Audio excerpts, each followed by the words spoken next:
अस्सलाम वालेकुम मतीउल्लाह जान MJ TV। हमारे साथ आज ख़ास मेहमान एडवोकेट फैसल सिद्दीकी जो कि मिलिट्री कोर्ट्स के केस में भी पेश हो रहे हैं और इस वक्त उन वकला ग्रुपों की नुमाइंदगी भी कर रहे हैं जो कि 26वीं यानी तरमीम के ख़िलाफ़ एहतजाज पे हैं। उन बार तंजीमों की तरफ से भी बात करते हैं, मगर आज हम बात करने जा रहे हैं जो गुज़श्ता रोज़ चीफ़ जस्टिस याहिया आफरीदी ने वज़ीर आज़म शहबाज शरीफ की अपनी सरकारी रिहाइश गाह पर मेहमान नवाजी की, उनको दावत दी थी। जैसा कि उन्होंने मीडिया के साथ गैर रस्मी गुफ्तगू में ये बताया था कि उनको बुलाया जा रहा है क्योंकि वज़ीर आज़म शहबाज शरीफ ने IMF के वफ़द से मुलाकात जो चीफ़ जस्टिस की हुई थी उससे पहले एक ख़त लिखा था और चीफ़ जस्टिस ने कहा था कि मैं ख़त का जवाब ख़त से तो नहीं दूंगा, मगर उनको बुलाया है और साथ ये भी कहा था कि वो अपोजिशन के लीडरान को भी बुलाएंगे और इन मुलाकातों का मकसद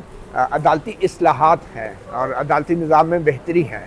तो बहरहाल कल घर में होने वाली मुलाकात के ऊपर बहुत से सवालात भी उठते हैं और बजा तौर पर उठते हैं क्योंकि ये बड़ी ही एक गैर मामूली चीज़ है जहाँ पूरी दुनिया में जजों का एक ज़ाब्ता अखलाक है, कुछ असूल हैं कि वो मुलाकात नहीं करते इस तरह चे जाए के सियासतदानों से, और वो भी अपने घर में, और वो भी एक वज़ीर आज़म से जिनकी हुकूमत के हवाले से बहुत सारे केसेस जो हैं सुप्रीम कोर्ट में भी और हाई कोर्टों में भी पेंडिंग हैं। और फिर एडवोकेट फैसल सिद्दीकी साहब कल 2 एलामिये जारी हुए, एक तो प्राइम मिनिस्टर ऑफिस से जारी हुआ और एक सुप्रीम कोर्ट से जारी हुआ। और प्राइम मिनिस्टर ऑफिस के एलामिये में कुछ ऐसी बातें थी जो कि सुप्रीम कोर्ट के एलामिये में उनका जिक्र नहीं था। मिसाल के तौर पे प्राइम मिनिस्टर ऑफिस ने ये कहा कि हमने सिक्योरिटी और मुआशी मामलात पे भी चीफ जस्टिस से बात की है, लापता अफराद का जो केसेस हैं उन पर भी बात हुई है। चीफ जस्टिस ऑफ पाकिस्तान के घर में बैठ के वज़ीर आज़म पाकिस्तान, जिसको बतौर फरीक तलब भी किया जा चुका है लापता अफराद केसेस में इस्लामाबाद हाई कोर्ट में, उनसे ये गुफ्तगू हो रही है। तो इन मुलाकातों को आप कैसे देखते हैं? क्या ये ज़ाब्ता अखलाक की या कुछ अखलाकियात की या असूलों की कोई खिलाफ वर्जी नहीं है? लोगों पे क्या तासर जाएगा? थैंक यू मती। देखिए, मेरे ख्याल में in principle as well as in the historical context in which Yahya Afridi साहब जो है चीफ जस्टिस हैं, उन दोनों के हवाले से ये बड़ी प्रॉब्लमेटिक मुलाकात है। एक तो इन प्रिंसिपल ये बात, 2 बातें हमें समझ में नहीं आती। पहली बात ये समझ में नहीं आती कि ये अगर सुप्रीम कोर्ट और एग्जेक्टिव के दरमियान एक फॉर्मल मुलाकात है तो ये चीफ जस्टिस साहब के घर पे होनी क्यों ज़रूरी है? अगर कोई भी फॉर्मल मुलाकात होती है तो वो सुप्रीम कोर्ट में होती है, उससे उसका एक फॉर्मल स्ट्रक्चर होता है एक, और उसके बारे में फिर सवालात कम उठते हैं, उसमें एक ट्रांसपेरेंसी होती है। तो मुझे ये बात बहुत प्रॉब्लमेटिक नज़र आती है। इन प्रिंसिपल वो हालात बहुत अच्छे हों इस मुल्क के या बुरे हों कि एक चीफ जस्टिस साहब जो हैं वो प्राइम मिनिस्टर ऑफ पाकिस्तान से और लॉ मिनिस्टर से अपने घर पे क्यों मिलेंगे, और जो वो दावा कर रहे हैं कि ये एक मुलाकात जो है ये किस्म की एक फॉर्मल मुलाकात है रिगार्डिंग, अगर आप प्रेस रिलीज देखें रिगार्डिंग डिस्पोजल ऑफ केसेस, तो इन प्रिंसिपल रिफॉर्म्स के हवाले से इन प्रिंसिपल जो है ये बड़ी प्रॉब्लमेटिक चीज़ है। आपको याद होगा कि इससे पहले जो मुलाकात हुई थी फॉर्मर चीफ जस्टिस और senior puisne justice Mansoor Ali Shah साहब और काजी साहब की regarding the Islamabad high court issue, उसमें वो मुलाकात जो है सुप्रीम कोर्ट की बिल्डिंग में हुई थी और वो क्योंकि एक फॉर्मल इंटरेक्शन था, लेकिन उस पर भी एतराज़ात हुए, उस पर भी एतराज़, इस पे तो और ज़्यादा होंगे, ठीक है ना? क्योंकि ये समझ में नहीं आती एक फॉर्मल मुलाकात है या इनफॉर्मल मुलाकात है, कोई मिलने आया है या किसी काम से आया है। You actually lose the distinction between formality and informality, ठीक है ना? इन टर्म्स ऑफ जो हिस्टोरिकल कॉन्टेक्स्ट है ये बहुत ही प्रॉब्लमेटिक है। वो इसलिए है क्योंकि देखिए, आप जिस हेड ऑफ गवर्नमेंट से मिल रहे हैं उस हेड ऑफ गवर्नमेंट के हवाले से और उस हुकूमत के हवाले से इतने बुनियादी सवाल पेंडिंग है सुप्रीम कोर्ट में, उनके इलेक्शंस के हवाले से, उनके मेजर कॉन्स्टिट्यूशनल रिफॉर्म्स के हवाले से जो उन्होंने सो कॉल्ड 26th अमेंडमेंट पास की है।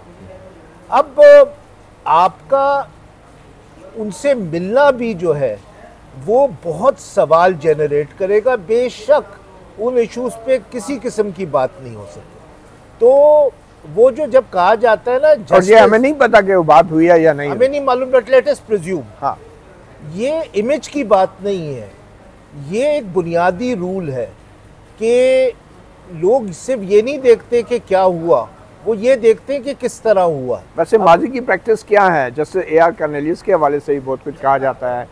एक कई दफ़ा हमारे चीफ जस्टिस साहब ने डिक्लाइन किया वफाकी हुकूमत की तकरीबात का पार्टिसिपेट करने से। देखिए, हमारी ट्रेडिशन ये है कि अगर ये मुलाकातें होती भी हैं तो एक वो फॉर्मल स्ट्रक्चर में होती हैं। और मैं हिस्टोरिकल कॉन्टेक्स्ट के हवाले से एक तीसरी बात कहूँगा, भाई अगर आपको हुकूमत का फीडबैक चाहिए ऑन जुडिशल रिफॉर्म या judicial delay, so why does the prime minister have to be present? ये कोई लॉजिक समझ में नहीं आती।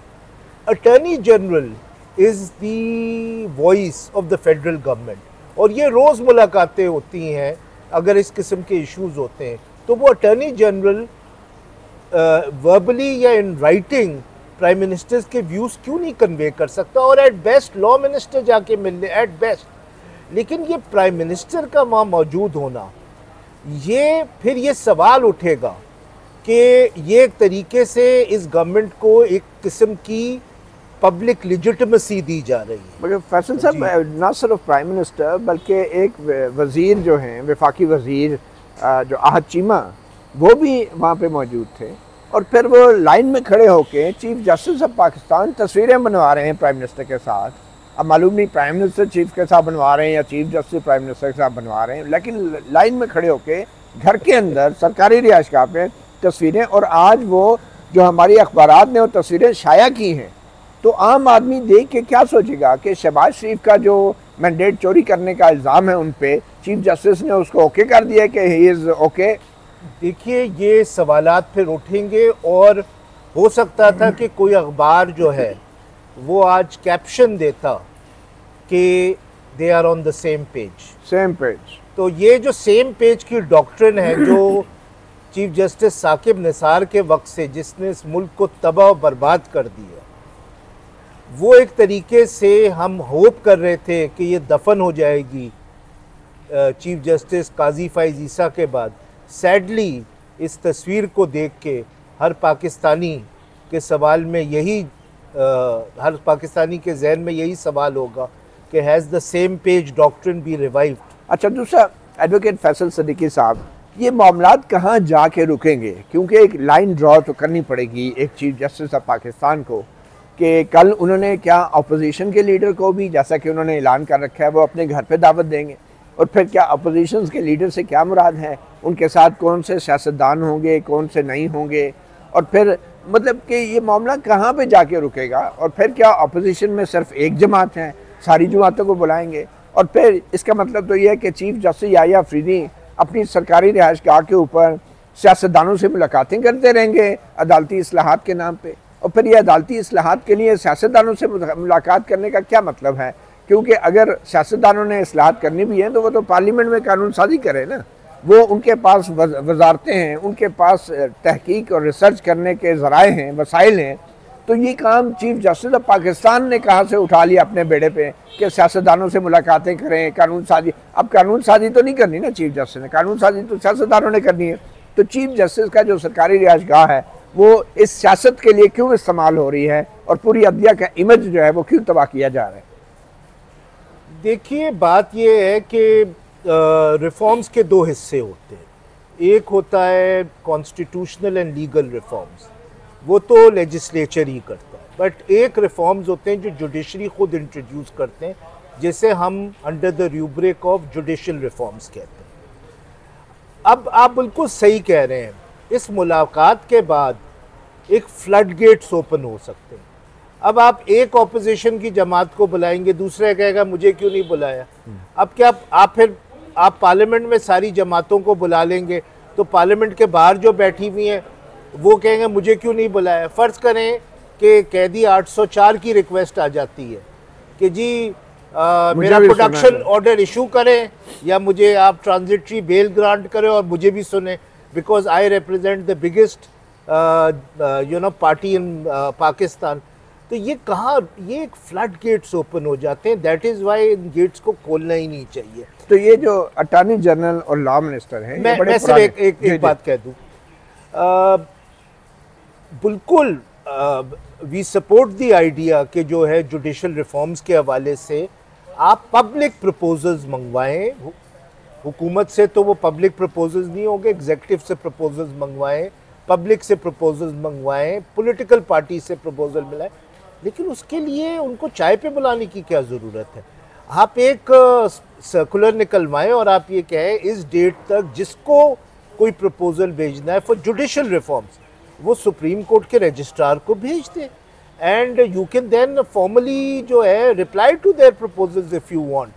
तो मुझे इसकी कोई लॉजिक नज़र नहीं आती, सिर्फ नज़र ये आता है कि it was a bad judgement call on behalf of the chief justice of Pakistan, और इसके आई थिंक काफ़ी लॉन्ग टर्म कॉन्सिक्वेंसेस होंगे। अच्छा, दूसरा ये वज़ीर आज़म ऑफिस की तरफ से जो एलामिया जारी हुआ उसमें कहा गया कि लापता अफराद का केस डिस्कस किया गया। इस मामले को आप कितना सीरियस समझते हैं कि एक मैटर जो कि हाई कोर्टों में पेंडिंग है, सुप्रीम कोर्ट में पेंडिंग है, जिसमें वज़ीर आज़म को तलब भी किया जा चुका है, वो मैटर चीफ जस्टिस के घर में डिस्कस किया जा रहा है, एक प्राइवेट सेटिंग में, ड्राइंग रूम में या कहीं भी।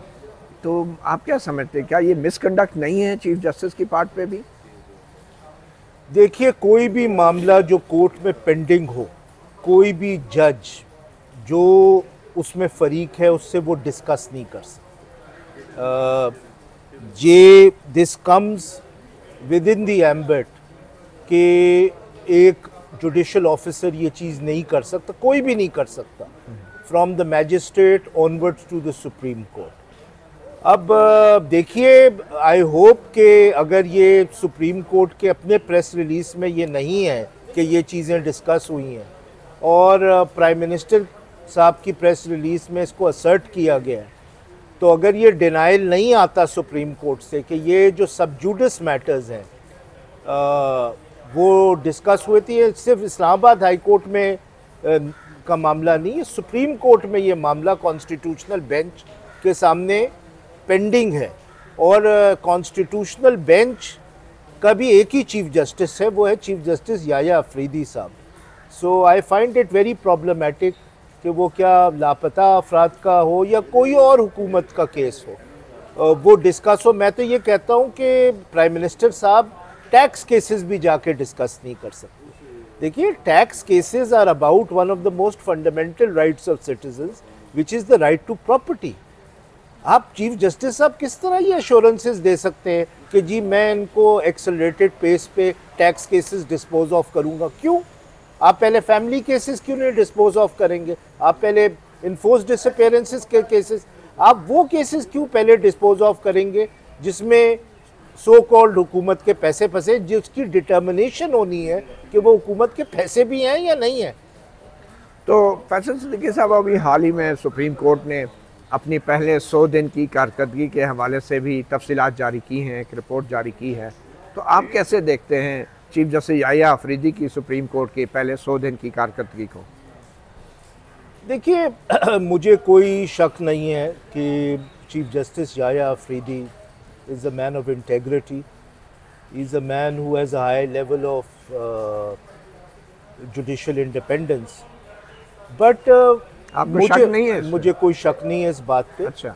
लेकिन ये जो सारे मसाइल पैदा हो रहे हैं ये उनके फ़लसफ़े से पैदा हो रहे हैं। देखिए, लोग बहुत अच्छे हो सकते हैं, जिस तरह जस्टिस कॉलिनियस की आप इंटेग्रिटी और जुडिशल इंडिपेंडेंस पे शक नहीं कर सकते, लेकिन फिर आप ये किस तरह जस्टिफाई करेंगे कि उन्होंने 200 केस में अयूब खान के मार्शल लॉ को लेजिटिमाइज़ किया, वो 70 में जो है याया खान के लॉ मिनिस्टर बन गए, और जब 71 में मैसेकर हो रहा था ईस्ट पाकिस्तान में तो वो याया खान को एडवाइस कर रहे थे कि नया कॉन्स्टिट्यूशन किस तरह बनाया जाए जिसमें याया खान प्रेसिडेंट रहेंगे। अब ये दो चीज़ों को रिकंसाइल करना चाहिए। एक बहुत अच्छा आदमी हो सकता है लेकिन वो बहुत बुरे काम कर सकता है क्योंकि उसके फ़लसफ़े में मसला है। याया अफरीदी साहब के फ़लसफ़े में बुनियादी तौर पे ये मसाइल है। पहली बात ये है कि वो ये समझते हैं कि इस कोर्ट का बुनियादी मसला ये है कि जजेस में झगड़ा नहीं होना चाहिए और सारे जजेस को मिल बैठ के और कोई कॉन्फ्लिक्ट नहीं करना चाहिए, और वो इख्तलाफात को भी झगड़ा समझते हैं। वो जी वो झगड़ा।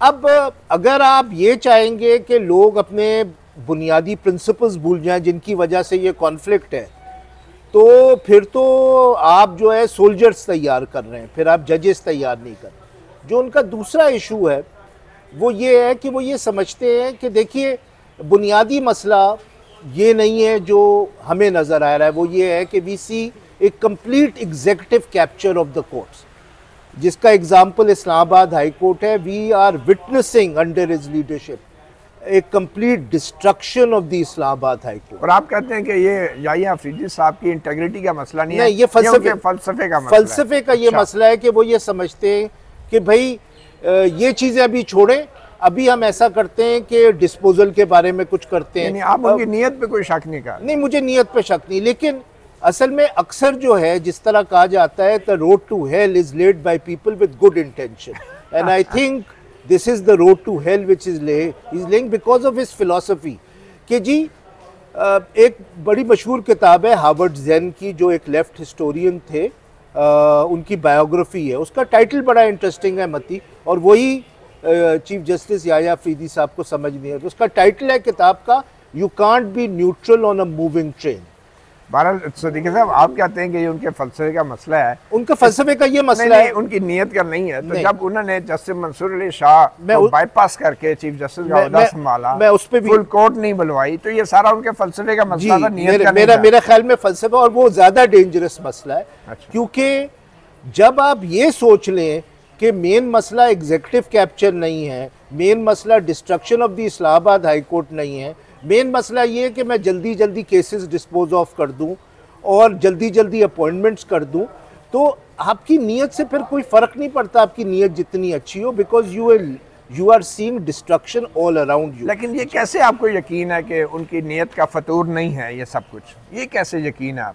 देखिए, चीफ जस्टिस याया अफरीदी साहब का एक कैरियर है, तो मैं उनके कैरियर को देखता हूँ तो मुझे ये चीज़ें नज़र नहीं आती। लेकिन नीयत बदलने में कोई टाइम तो नहीं लगता? हो सकता है, देखिए नीयत का हाल तो कोई नहीं जानता, लेकिन अगर नीयत का मसला भी नहीं है तो अगर आप ये समझेंगे कि ये जो है ना कि you can't be neutral on a moving train, कि अगर आप समझेंगे आप न्यूट्रल रहें, कि आप ये कहें नहीं नहीं चलें ये जजेस जो हैं इनका कॉन्फ्लिक्ट है, मैं साइड नहीं ले सकता, कौन सही है कौन गलत है, क्योंकि मैं तो एक रिलेटिविस्ट हूँ, मुझे तो नहीं मालूम कि ये सही है वो गलत है, मेरा एक पॉइंट ऑफ व्यू है, उसका एक पॉइंट ऑफ व्यू है। जब इस किस्म के लोग चीफ जस्टिस ऑफ पाकिस्तान बन जाते हैं जो चीज़ों पे स्टैंड नहीं ले सकते, तो फिर होता ये है कि वो लिजिटिमाइज करते हैं। मतलब ये उनकी बुज़दिली नहीं होती, ये उनके फ़लसफ़े का प्रॉब्लम है। मेरे ख्याल में याया अफरीदी साहब एक बुज़दिल आदमी नहीं है। और आप काजी फायज़ा के बारे में भी बहुत से मार्जिन उन्हें देते थे बड़ी, मगर बाद में उनसे भी आप मायूस नहीं, तो एज अ लॉयर शायद आपके लिए डिफिकल्ट होता है किसी भी चीफ जस्टिस के बारे में उसकी नीयत पे शक करना? नहीं, क्योंकि मुझे उनकी नीयत का हाल नहीं मालूम, मैं उनके सिर्फ जुडिशियल कैरियर को देख सकता हूँ। लेकिन जैसे मैंने कहा मती, मैं दोबारा रिपीट कर रहा हूँ, मेरे ख्याल में नीयत इतने बुरी नीयत इतने मसाइल क्रिएट नहीं करती जितनी बैड फ़लसफ़े और बैड पॉलिसीज़ करती हैं। और उनकी जो पॉलिसी है अभी जो उन्होंने अडॉप्ट की हुई है कि उनको ये इग्नोर कर रहे हैं कि एग्जीक्यूटिव कैप्चर हो रहा है कोर्ट्स का, और वो जो डिसेंटिंग जजेस हैं उनको सुप्रीम कोर्ट में भी और इस्लामाबाद हाई कोर्ट में भी और सिंध हाई कोर्ट में भी साइडलाइन किया जा रहा है। उनकी नीयत जितनी अच्छी हो, दिस पॉलिसी इज डिजास्टर्स। बहरहाल आप ये कह रहे हैं कि चीफ जस्टिस याया अफरीदी की नीयत अच्छी है, फ़लसफ़ा ख़राब है, और ये महज एक हसीन इत्तफाक है कि उनके इस ख़राब फ़लसफ़े का सारा फ़ायदा जो है उनको पहुँच रहा है, कोई एक भी नुकसान नहीं हो रहा। मेरे ख़्याल में जिस तरह इस पे मैं वो गालिब का शेर कहूँगा कि इब्ने मरियम हुआ करे कोई, मेरे दुख की दवा करे कोई। वाह। तो द पॉइंट इज़ कि वो बेशक जितने भी अच्छे आदमी हो, जिस तरह कॉलिनियस एक बहुत अच्छे आदमी थे, जब उनकी डेथ हुई तो वो एक क्या नाम है होटल के कमरे में रहते थे, उनके पास कोई जायदाद नहीं थी, लेकिन जस्टिस कॉलिनियस ने जितना मुल्क को नुकसान पहुंचाया है by legitimizing Ayub Khan as well as legitimizing Yahya Khan, वो उनकी अच्छी नीयत जो है कभी उसको it cannot wash that away। तो लोगों की पॉलिसीज जो होती हैं वो मुल्कों को तबाह करती हैं, उनकी नीयत नहीं। हमने तो ये सुना था फैसल सिद्दीकी साहब के इन्नमल अमालु बिन्नियात, मगर बहरहाल आपकी भी एक राय है। मतीउल्लाह जान MJ TV को वक्त देने का शुक्रिया। इजाज़त दीजिए, अल्लाह हाफिज़।